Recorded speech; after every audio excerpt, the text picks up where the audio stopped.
जय जय श्रीमन नारायण। मैं सीता श्रीनिवास। आज मैं आप सबको बताऊंगी महानंदा नवमी क्या है, महानंदा नवमी की पूजा विधि क्या है और इसका महत्व क्या है। इन सब के बारे में जानकारी देने वाली हूँ, तो ध्यान से सुनिएगा। महानंदा नवमी के दिन देवी नंदा का पूजा किया जाता है। धार्मिक शास्त्रों के अनुसार नंदा देवी दुर्गा का ही एक रूप है। महानंदा नवमी के दिन माता के पूजा से देवी लक्ष्मी आपकी सभी मनोकामनाएं पूर्ण करती हैं। आइए जानते हैं इसके बारे में, इसका महत्व क्या है। धार्मिक पौराणिक मान्यताओं के अनुसार अगर किसी अज्ञात कारणों की वजह से जीवन में परेशानी, संकट का आभास होने लगे, सुख समृद्धि, धन की कमी होने लगी हो, तो महानंदा नवमी व्रत बहुत ही अधिक महत्वपूर्ण माना जाता है। इसलिए सभी परेशानियों से मुक्ति के लिए नवमी के दिन महानंदा व्रत किया जाता है।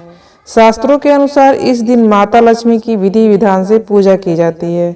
जीवन में परेशानियां अगर निरंतर बढ़ती हुई महसूस हो रही है और धन हानि हो रही है, तो ऐसे व्यक्तियों को यह व्रत करने से जीवन में सभी सुखों की तथा शुभ फल की प्राप्ति होती है। पौराणिक शास्त्रों के अनुसार नवमी के दिन कुंवारी कन्या का पूजन करके उससे आशीर्वाद लेना शुभ माना गया है। अतः नवमी तिथि को कन्या भोज तथा उनके चरण अवश्य छूने चाहिए।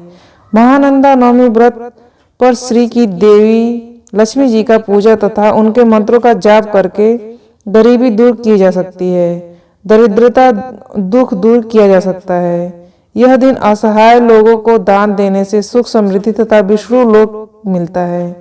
मान्यता अनुसार महानंदा नवमी व्रत करने वाले को स्थिर लक्ष्मी की प्राप्ति होती है। अब मैं आपको बताऊंगी पूजन विधि। महानंदा नवमी की पूजा कैसे करें, इन सब के बारे में जानकारी दे रही हूँ, ध्यान से सुनिएगा। महानंदा नवमी के दिन ब्रह्म मुहूर्त में जागकर घर का कूड़ा कचड़ा इकट्ठा करके सूपे में रखकर घर के बाहर करना चाहिए। इससे अलक्ष्मी का विसर्जन होता है। फिर हाथ पांव धोकर दरवाजे पर खड़े होकर महालक्ष्मी का आह्वान करना चाहिए। स्वच्छ धुले और सफेद वस्त्र धारण करके एक आसन बिछाकर स्थान ग्रहण करना चाहिए। उसके बाद एक पटिये पर लाल कपड़ा बिछाकर माँ लक्ष्मी की प्रतिमा स्थापित करना चाहिए। माँ लक्ष्मी को कुमकुम, अक्षत, गुलाल, अबीर, हल्दी, मेहंदी चढ़ाना चाहिए और पूजन करना चाहिए।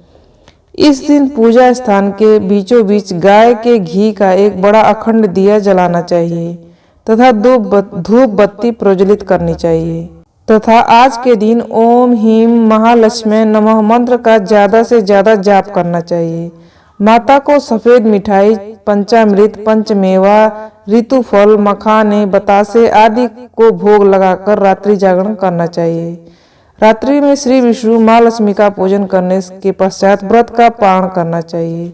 इस दिन श्री यानी महालक्ष्मी देवी की विधिवत पूजा कर व्रत उपवास रखकर कुंवारी कन्याओं को भोजन कराना चाहिए। इस दिन माँ लक्ष्मी के मंत्रों का जाप करके हवन करने से गरीबी दूर होकर धन लक्ष्मी का आगमन होता है तथा जीवन सुख संपन्नता से भर जाता है। ये जानकारी आपको कैसी लगी? इस तरह की जानकारियां पाने के लिए आप इस चैनल को सब्सक्राइब कर दीजिएगा। आपका दिन शुभ हो, आपका दिन मंगलमय हो, इसी आशा और आशीर्वाद के साथ इस वीडियो को समाप्त करती हूँ। जय जय श्रीमन नारायण।